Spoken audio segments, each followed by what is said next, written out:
John Daughters is here to speak on procrastination to creativity.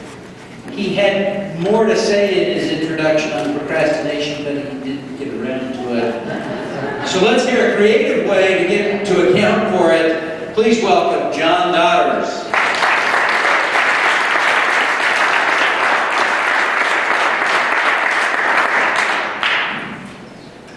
I know what you're thinking. Procrastination. Finally, something I'm already good at.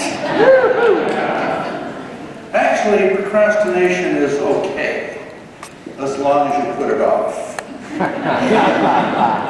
But there are reasons we procrastinate. One of them is we just happen to be a little bit rebellious. You know, if there's things we should do, and a should is someone else's goal. You know, you should do this, you should do that, you shouldn't do that. And even if it's good for us, we don't want to do it.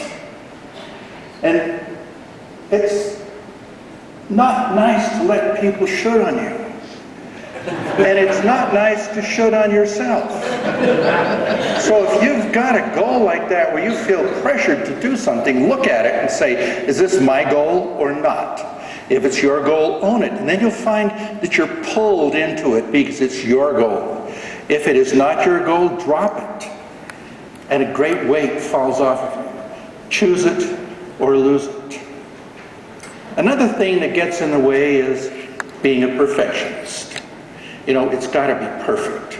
If the project isn't absolutely perfect, it means I'm not perfect, which means I'm being judged, and it's got to be perfect. Who are the people who are judging you? The people who should on you. And the reason is they've got time to do that because they don't have their own project. They're just self-appointed judges. Now the winners in life, the doers in life, are going to support you. They're going to offer positive suggestions for you. So when it comes to the doers, listen to them. When it comes to the critics, just smile and say, thanks for sharing, and move on.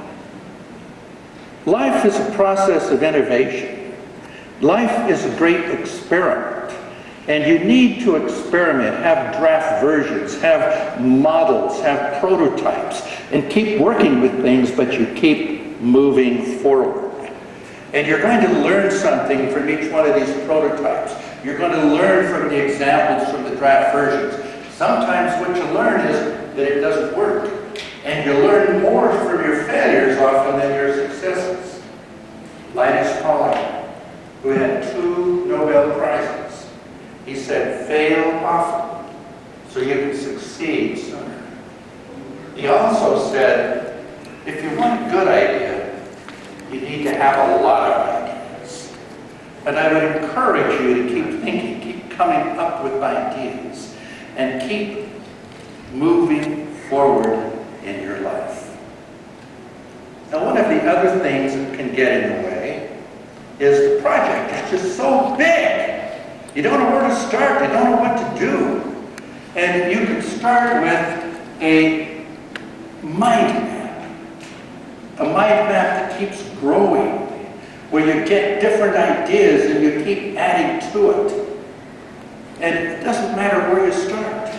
What's important is where you finish. You can also do chunking, which is break it down in little tiny chunks. How do you eat an elephant? One chunk at a time. One chunk at a time. So take 15 minutes and say, I'm going to devote 15 minutes to this without any interruptions. No phone calls, no social media, nothing on the computer. I'm going to take 15 minutes and focus on this project. And when you're finished with that, do another 15 minutes. Now some of you are risk takers. You like the idea of waiting to the very last minute when the pressure is on, and then it's really exciting. These are the people who do bungee jumping, climbing cliffs, and swimming with sharks. You know who you are.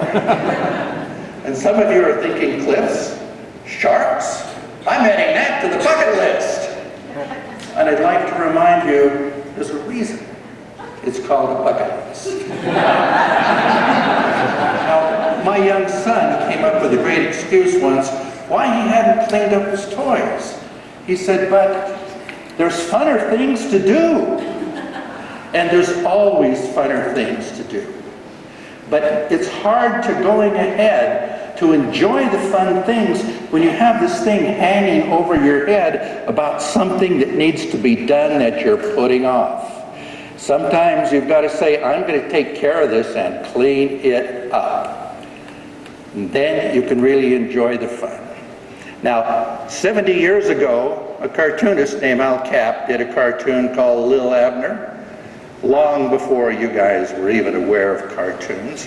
One of the characters there was Joe Buzzford. And Joe was a guy who went through life with a black rain cloud over his head. And that's what it's like when you've got these things hanging over your head. You just can't enjoy life properly. There comes a time to say, I'm going to work on this problem and nothing else, and get it taken care of. Now, something else that you might want to consider is creative ways. Creative ways of moving through the blocks that you've got. Your brain has 86 million neurons. Your brain has connections of 10,000 with other neurons. And this is the problem. You've got to add more data to get more creative ideas, and you say, I'm not creative, here's the issue. Have you ever had this experience? You're talking to friends and you're telling a story, and you say, and then this woman came up, what's her name? You know, she's tall, got long blonde hair. Married to a big guy, works for the electric company, and this is the issue that you've got. You can do two things at once. You're telling your story, your subconscious mind is going through the file cards of your brain to find that particular name, and when you relax, you say, oh, it's Lisa. We've all done that, but you've got to relax. We learned three things. You can do two things at once. You have to tell it exactly what you're looking for, and you have to go offline. You have to relax. Relaxing into the creative moment.